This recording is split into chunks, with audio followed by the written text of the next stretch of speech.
New details unfolding tonight in a Green Bay homicide investigation. A suspect in a death on Saturday on the city's west side making an appearance in court late this afternoon. Brittany Schmidt joining us now from the newsroom with the first alert update. Brittany. Bill and Cammie, police are not identifying the victim, a 30-year-old man in Green Bay, just yet, as an autopsy is underway.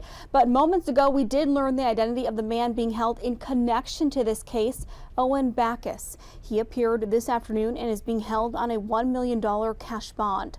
The court commissioner sealed the file and is giving the prosecution about 2 weeks to file a criminal complaint. Green Bay land records show Backus is the owner of the home on Western Avenue, where police found a man dead inside Saturday night. Police say Backus went to a nearby neighbor and called police around 6:30, saying he was involved in a fight. Shortly after, officers arrested the 45-year-old. We're not releasing yet. Obviously, that's part of the investigation and to determine everything. But based on our experience and our investigation techniques and information we had, we determined it was homicide. Police are not releasing a possible motive or manner of death right now, but they are calling it an isolated incident, saying they believe they have the person responsible in custody. Bill?